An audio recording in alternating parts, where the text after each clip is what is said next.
ये कहानी है बारिश में 5 जुगाड़ू बहू का नाव का ससुराल। पत्तों की ड्रेस। आज धूप नहीं निकली तो मौसम कितना ठंडा हो रहा है। खाना बनाने में मन भी नहीं लग रहा। तभी तो मैंने 2 किलो आटे की रोटी आधे घंटे में खींच ली। रोटी सब्जी दोनों इतने तड़के सुबह तैयार हो गई है, वरना डेली डेली धूप गर्मी में खाना बनाने में दम निकल जाता है। किरण बबीता की बातें सुनकर सास कस्तूरी कहती है, बहुओ अब तो मौसम में ठंडक ही रहेगी, क्योंकि जोड़ती से सावन भादो का दिन चढ़ गया। 1 हफ्ता गुजरते ही बरसातें लग जाएंगी। बारिश का नाम सुनकर पांचों बहुएं परेशान हो जाती हैं, क्योंकि पांचों का ससुराल नदी किनारे की कच्ची जमीन में बसा हुआ था। मिट्टी का घर का आंगन था, जो बारिश के मौसम में दलदली होकर धंस जाता था।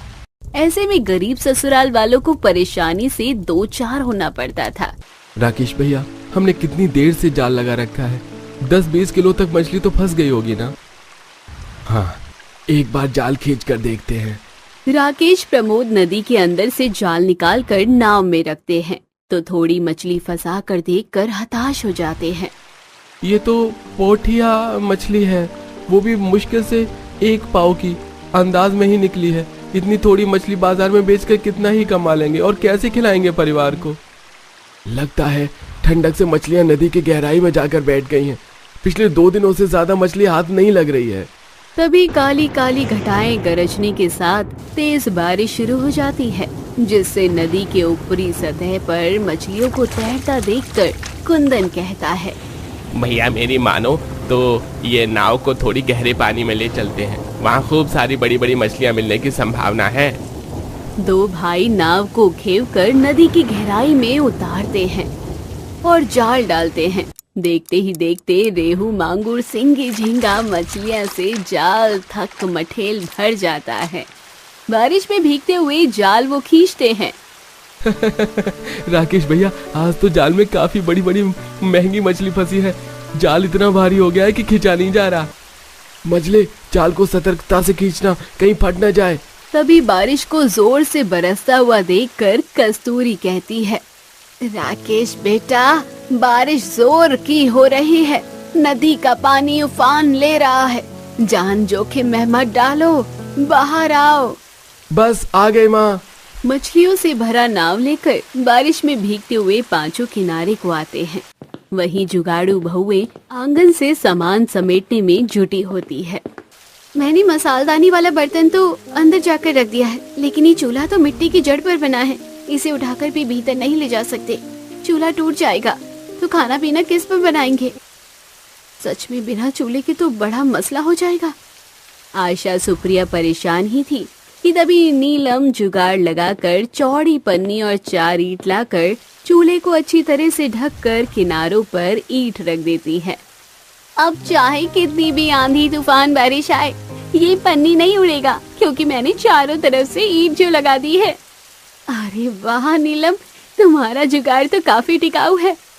जैसे ही पांचों अंदर आकर देखती है कि बारिश के चलते उनके मिट्टी के मकान की दीवार की जड़ से पानी अंदर आ रहा था, जिस पर किरण, लगता है आंधी के मारे हमारी छत के घास फूस खिसक गए हैं। फिर से नए पुले लाकर बिछाना होगा, क्योंकि बरसात लग गई है। मगर फिलहाल तो हमें कोई ना कोई जुगाड़ करना पड़ेगा, वरना छत की मिट्टी बारिश में गलकर बह जाएगी।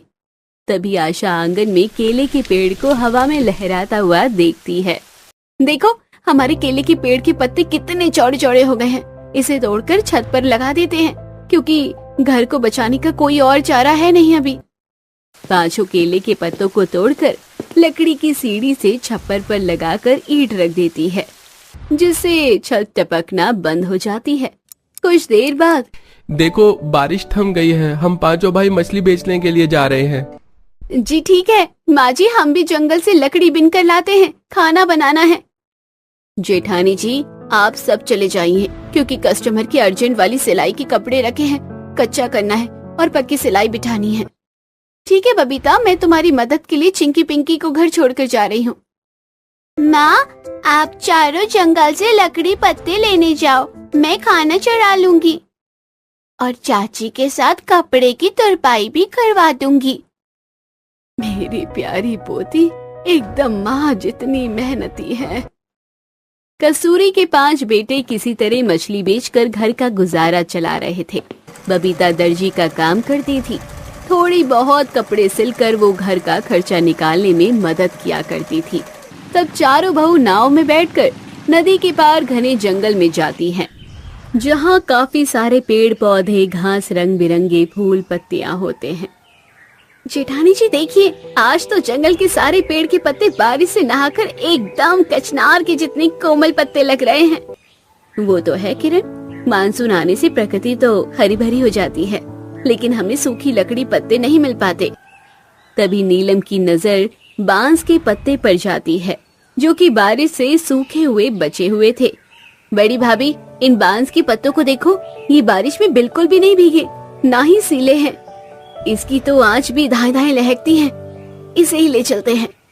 जंगल से ईंधन के लिए सूखे पत्ते बटोरकर नाव से घर आते ही उन्हें सांझ ढल जाती है। क्या बात है, आप पांचों भाई मछली बेचकर बड़ी जल्दी आ गए। तभी प्रमोद घर में खाना बना हुआ न देखकर खींचे मिजाज में कहता है, हम कोई बाजार में घर थोड़ी बसाने गए थे, सवेरे के भूखे गए थे। सोचा था घर जाकर गर्मा गर्म खाना परोस कर मिलेगा खाने को।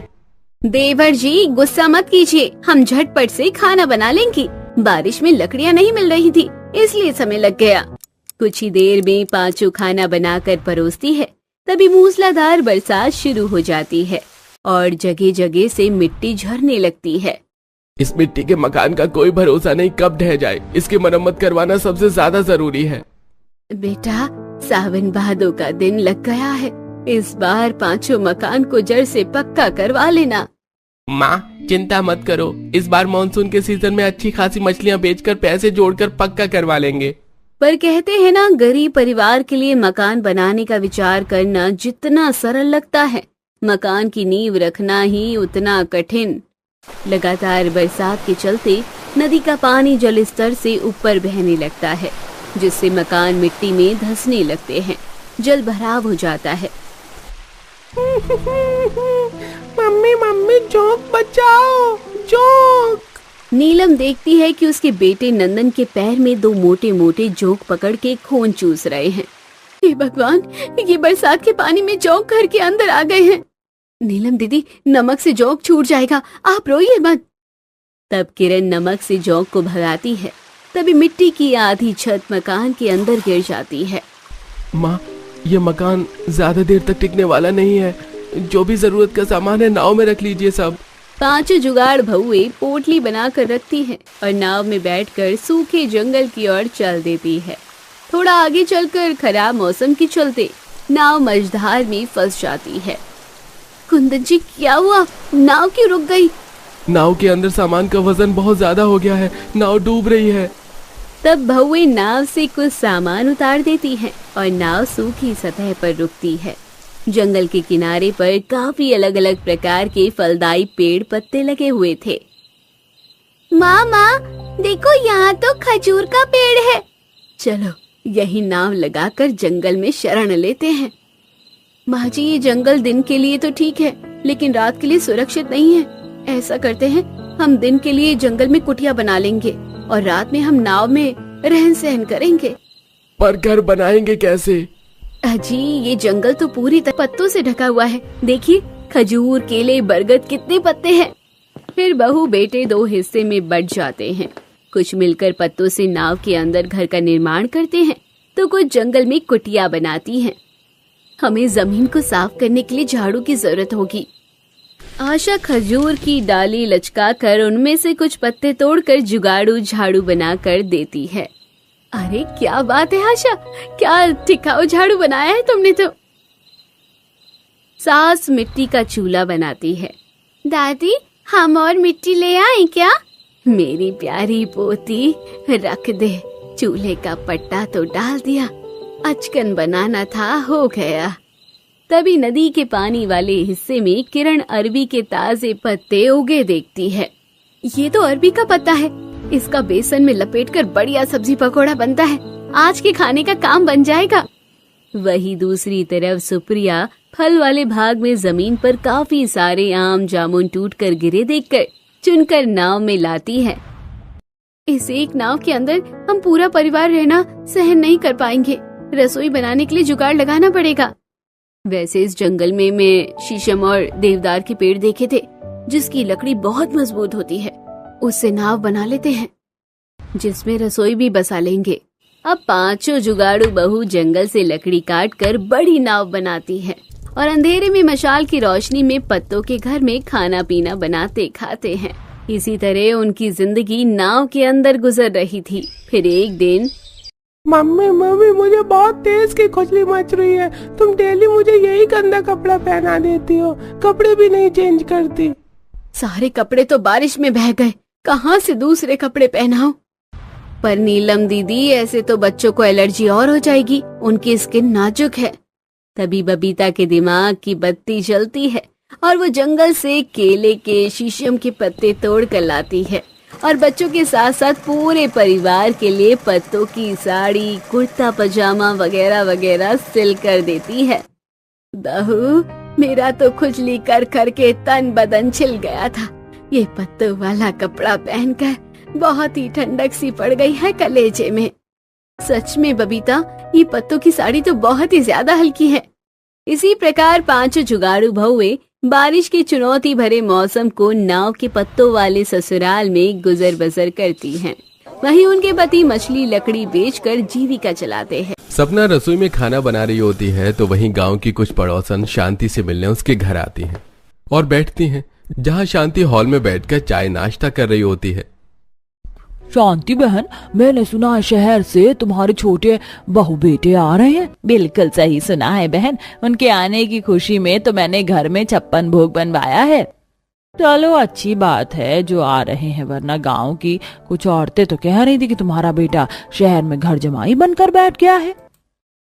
अरे आग लगे उन औरतों के मुंह में जो ऐसी बात कर रही थी। मेरा बेटा शहर पढ़ने के लिए गया था और वहीं नौकरी कर रहा था। लड़की शहर में रहती है और वहीं मेरा बेटा काम कर रहा था, इसीलिए शादी के बाद शहर में चला गया, पर अब काम खत्म हो चुका है। घर आई औरतों को सुनाकर शांति गुस्से में रसोई में जाती है। खाना बना या नहीं, मेरे बेटे बहू घर आते ही होंगे। माँ जी, सारा खाना बन गया है। शांति, तुम चाहे जो भी कहो, पर तुम्हारी बड़ी बहू काफी समझदार है। तुम एक बार बोलती हो वो 10 तरह का खाना बना कर रख देती है। तुम तो रहने ही दो, मेरे घर में आग मत लगाओ। शांति की बातें सुनकर आई औरतें वहां से चली जाती हैं। कुछ देर में आसमान में काले बादल छा जाते हैं और तेज आंधी तूफान चलने लगती है और घर के बाहर खड़ी सपना फिक्र जताकर अपनी सास से कहती है, माँ जी, बारिश जैसा मौसम हो गया है, अब तक तो देवर जी को देवरानी जी के साथ आ जाना चाहिए था। सपना इतना बोल ही रही होती है कि तभी उनकी नजर सूरज पर पड़ती है, जो अमित और पूजा को बैलगाड़ी में लेकर आ रहा था। और घर में आते ही पूजा घर वालों से कहती है, शहर में तो इतनी बारिश ही नहीं होती और यहाँ देखो कितना अच्छा मौसम हो गया है। सुहाना मौसम और तेज हवाएं चलता देख पूजा काफी खुश होती है। वो अंदर घर में जाने ही लगती है कि तभी तेज बारिश होने लगती है। अरे, बारिश शुरू भी हो गई।